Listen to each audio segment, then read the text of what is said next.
Évacuation de Donald Trump, bouclage de l'hôtel, évaluation de la menace. Le protocole de sécurité mis en place par le secret service au gala de la presse était-il à la hauteur? France Info. Évacuation de Donald Trump, bouclage de l'hôtel, évaluation de la menace. Le protocole de sécurité mis en place par le secret service au gala de la presse était-il à la hauteur? Un homme lourdement armé a été appréhendé samedi après avoir ouvert le feu au dîner annuel des correspondants de presse de la Maison-Blanche, à Washington. Un incident qui remet en question l'efficacité du secret service, l'organisme notamment chargé de la protection du président américain. Lorsque les tirs ont retenti à l'hôtel Hilton, la première personne mise en sécurité par les agents en costume noir du secret service américain, la garde rapprochée du président des États-Unis, n'a pas été Donald Trump mais son vice-président, J.D. Vance. Dans la soirée du samedi 25 avril, un homme lourdement armé a été appréhendé après avoir fait irruption au dîner annuel de l'Association des correspondants de presse de la Maison-Blanche, à Washington. L'assaillant, qui ciblait des membres de l'administration Trump selon de premiers éléments de l'enquête communiquée par le ministre de la Justice par intérim, Todd Blanche, a réussi à franchir un point de contrôle au pas de course. Il a ensuite été rapidement maîtrisé, sans pouvoir s'introduire dans la salle où avaient lieu les festivités. Un peu moins de 2 ans après une tentative d'assassinat de Donald Trump à Butler, Pennsylvanie, en pleine campagne présidentielle, le secret service, alors largement critiqué pour avoir laissé l'assaillant s'installer à son poste de tir et blesser le président américain, voit son efficacité de nouveau remise en question. Plusieurs détails interrogent: comment l'assaillant présumé a-t-il pu introduire des armes à l'intérieur de l'hôtel? Le dispositif de sécurité était-il suffisant? Et surtout, pourquoi Donald Trump n'a-t-il pas été la première personne à être évacuée? Quand le secret service a pris conscience de la situation, le vice-président a en effet été tiré hors de l'estrade présidentielle par un agent de protection en moins de 5 secondes. Le président américain, que l'on voit chuter en se levant, mettra quant à lui près de 4 fois plus de temps, 20 secondes, à être placé à l'abri par sa garde rapprochée, que l'on peut observer faire corps autour de lui. Peut-on pour autant parler de faille de sécurité? Non, juge l'ancien directeur du service de protection des hautes personnalités, Gilles Furigo, qui a notamment assuré la sécurité de 3 présidents français, François Mitterrand, Jacques Chirac et Nicolas Sarkozy, entre 1989 et 2012. Le seul vrai raté dans cette situation, c'est l'arrivée du tireur. Sur les images de vidéosurveillance diffusées par Donald Trump, on peut voir que les agents regardent au mauvais endroit lorsqu'il surgit en courant et passe le premier point de contrôle avant d'être intercepté, ce qui est un peu surprenant. Mais il n'a pas réussi à s'introduire dans la salle, et tout le monde a pu être évacué sans encombre, ce qui est une réussite en soi, juge-t-il. Selon ce spécialiste des situations à risque, le protocole a au contraire été parfaitement respecté. Lorsque la menace s'est déclarée, un triangle de sécurité composé de 3 agents de protection, 2 chargés de faire bouclier et 1 de mener l'évacuation, s'est immédiatement formé autour du président pour l'évacuer. Au même moment, des agents en tenue militaire de la County Assault Team sont venus se positionner en appui de ces agents, pour faire feu si besoin. C'est exactement ce qu'il faut faire dans cette situation, et c'est ce qui a été fait. Pour Gilles Furigo, l'évacuation tardive de Donald Trump relève ainsi plus du concours de circonstances que d'un véritable manquement du secret service. Il se risque à 2 hypothèses. La première, c'est que la personne chargée de l'évacuation était plus proche de J.D. Vance et l'a donc mis à l'abri avant le président américain. La seconde, c'est que Donald Trump a lui-même retardé les choses pour analyser la situation ou en tirer profit, estime l'expert, qui rappelle que le chef de l'État avait pris le temps de lever le poing et d'appeler ses soutiens à se battre lors de sa première tentative d'assassinat, en juillet 2024. Pour qu'une sécurité soit efficace, il faut aussi qu'elle soit acceptée par la personnalité que l'on protège. Depuis l'assassinat du président Kennedy, le chef de l'État doit obéir aux injonctions du secret service, mais dans les faits, c'est souvent plus compliqué, explique-t-il.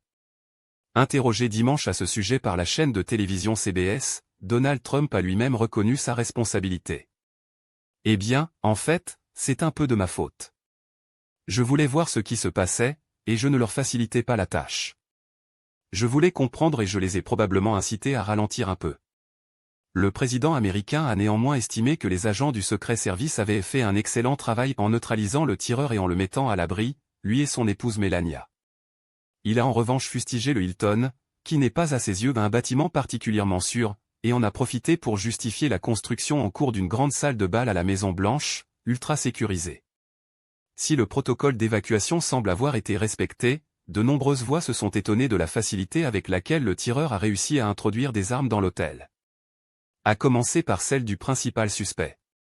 Identifié comme étant Cole Thomas Allen, cet Américain de 31 ans s'en est étonné dans un manifeste envoyé à sa famille juste avant son passage à l'acte. Je m'attendais à des caméras de sécurité à chaque coin de rue, des chambres d'hôtel sur écoute, des agents armés tous les 3 mètres, des détecteurs de métaux à profusion, a-t-il énuméré. J'arrive pourtant lourdement armé et personne ne semble imaginer un seul instant que je pourrais représenter un danger. Certains invités, à l'instar d'Aurelia End, la correspondante de l'AFP à la Maison-Blanche, s'en sont également étonnés. Lorsque je suis arrivé, de nombreuses rues étaient bloquées, le dispositif policier était imposant, néanmoins, pour entrer dans l'hôtel, j'ai seulement dû montrer très rapidement mon invitation papier, raconte la journaliste sur X.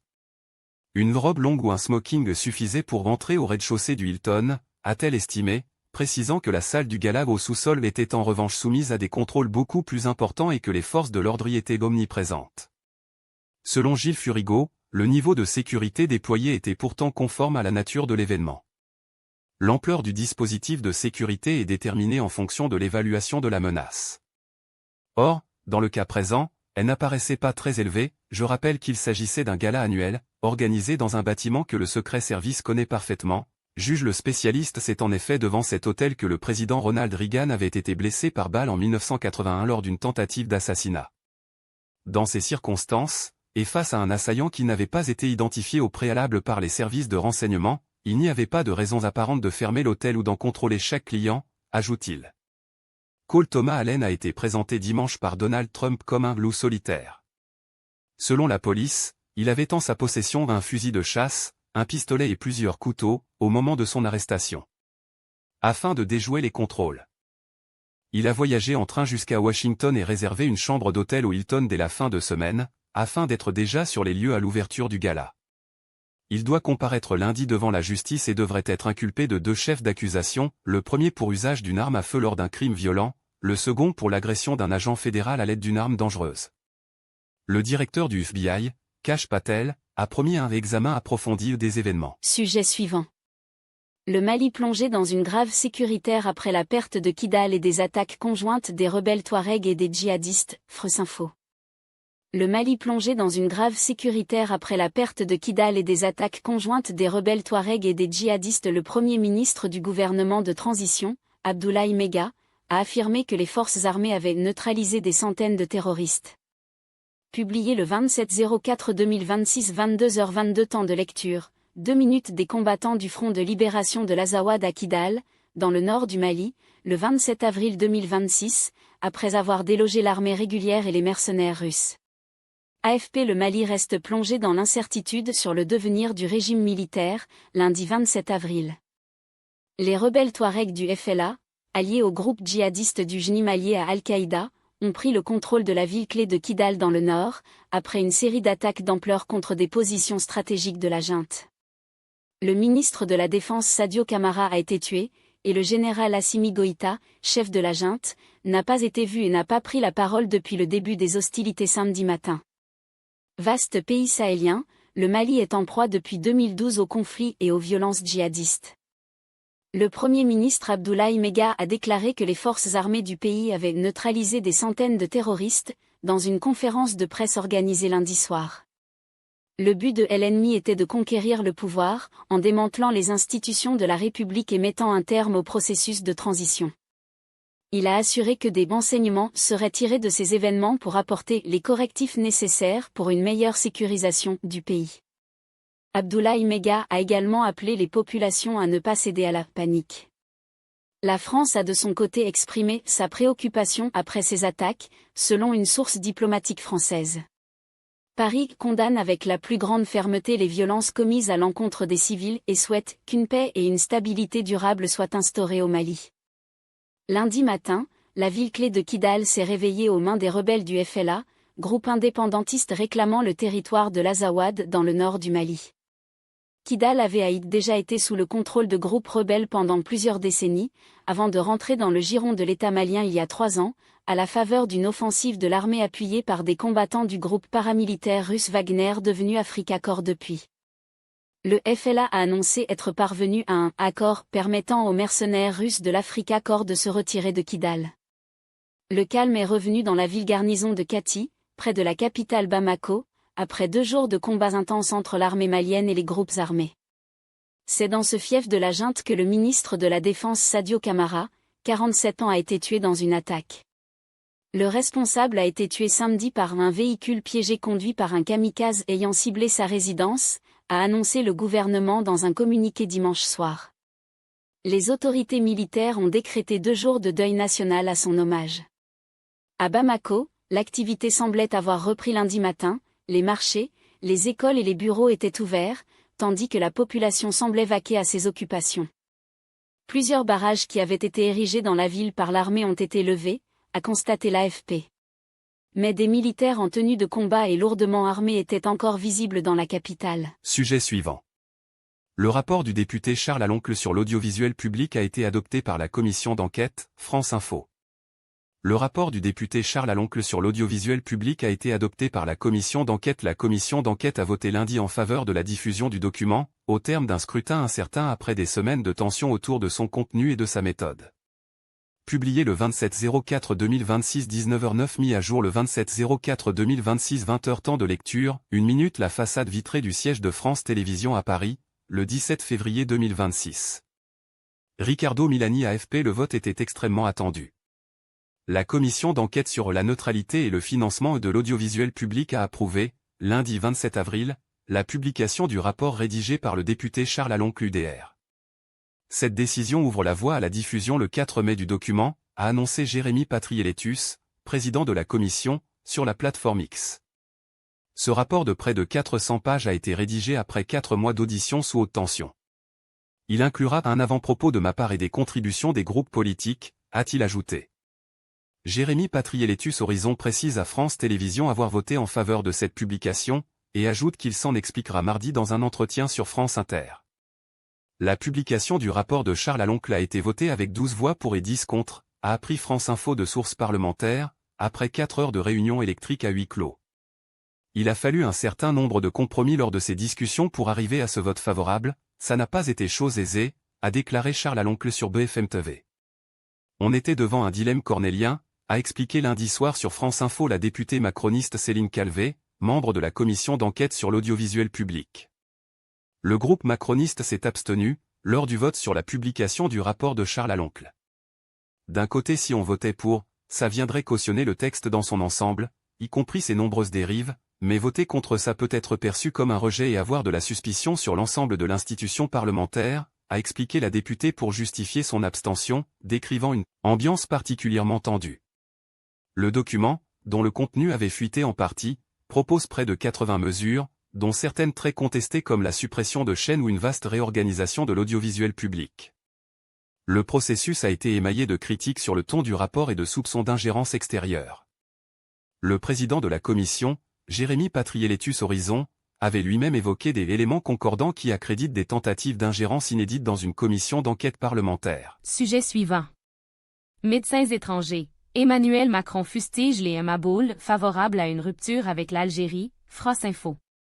Médecins étrangers. Emmanuel Macron fustige les Maboules, favorable à une rupture avec l'Algérie en déplacement dans l'Ariège lundi. Le chef de l'État a défendu le rôle des médecins diplômés hors eux, essentiel selon lui dans la lutte contre les déserts médicaux, tout en critiquant la complexité du système français.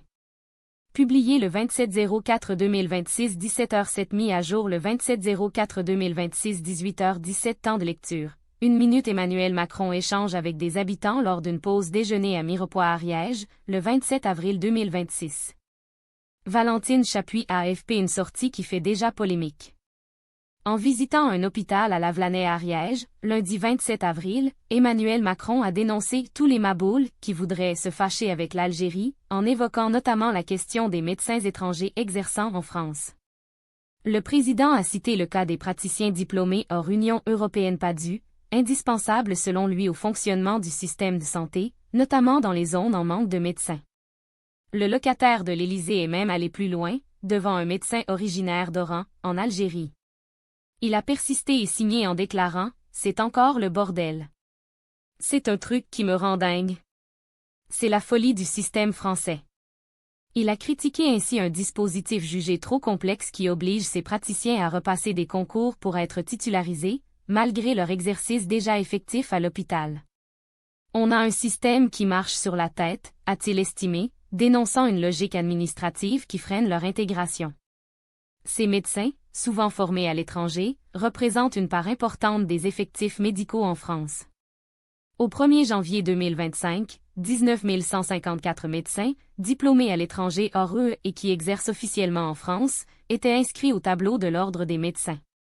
Parmi eux, 38,8 ont été diplômés en Algérie, 15,1 en Tunisie, 8,6 en Syrie, 7,4 au Maroc et 4 au Liban, selon les statistiques disponibles. Fraîchement désigné par les adhérents des Républicains pour porter leur couleur à la présidentielle, Bruno Retailleau s'est empressé de réagir aux propos du président de la République. Dans un communiqué, le sénateur a déclaré et Emmanuel Macron s'en est pris à ceux qui, comme moi, sont partisans de la fermeté avec l'Algérie, en évoquant notamment les lourdeurs administratives pour les médecins étrangers. Il juge que le problème n'est pas les médecins algériens mais les centaines d'OQTF dangereux qui n'ont plus rien à faire en France, et que le régime d'Alger refuse de reprendre, contrairement aux accords de 1994. Sujet suivant. La compagnie Air Antilles est placée en liquidation judiciaire avec cessation immédiate d'activité, France Info. La compagnie Air Antilles est placée en liquidation judiciaire avec cessation immédiate d'activité. Les offres de reprise de la compagnie aérienne, clouées au sol depuis décembre, n'ont pas convaincu le tribunal de commerce de Pointe-à-Pitre. Publié le 27/04/2026 20h32 mis à jour le 27/04/2026 22h26 temps de lecture, 1 minute un avion sur l'aéroport de Pointe-à-Pitre, en Guadeloupe, le 18 septembre 2017. Aurélien Morissard Max PPP. Le tribunal de commerce de Pointe-à-Pitre a placé la compagnie aérienne Air Antilles en liquidation judiciaire avec cessation immédiate d'activité, lundi 27 avril. Les offres de reprise de la compagnie régionale n'ont pas convaincu. Air Antilles, qui dessert les îles françaises des Caraïbes Guadeloupe, Martinique et Saint-Martin, avait été interdite de vol en décembre 2025 par la Direction générale de l'aviation civile en raison de défaillances de sécurité et placée en redressement judiciaire en février. L'unique offre de reprise de l'activité ne proposait de sauver que 14 emplois, sur les 116 salariés de la compagnie. Cette offre, bien que présentant un projet industriel structuré, se heurtait à des obstacles financiers et légaux insurmontables, explique le tribunal, dans sa décision consultée par Guadeloupe la première. D'autres options, ne comptant pas de volet social, ont aussi été écartées et il y a eu des désistements au fil de la procédure. Le tribunal a refusé de privilégier une vente à la découpe, au détriment de l'intérêt général et de la sauvegarde des emplois. Cette décision signe la fin de la compagnie régionale qui dessert les îles françaises des Caraïbes Saint-Barthélemy, Saint-Martin, Guadeloupe et Martinique depuis 2002 et qui enchaîne les déboires depuis plusieurs années. Avec l'arrêt d'Air Antilles, la compagnie Air Caraïbes Groupe Dubreuil est désormais la seule à relier entre les territoires français des Antilles. C'est un grand soulagement, a néanmoins réagi auprès de l'AFP Séverine Louisor Malborou, déléguée du personnel d'Air Antilles, pointant l'épuisement des salariés après des mois d'incertitude et estimant que la décision représente avant tout la clôture d'un chapitre particulièrement éprouvant de leur vie professionnelle. Depuis le placement en redressement judiciaire de la compagnie, en février, les 116 salariés de la compagnie aérienne étaient dans le flou et la décision du tribunal avait été plusieurs fois reportée.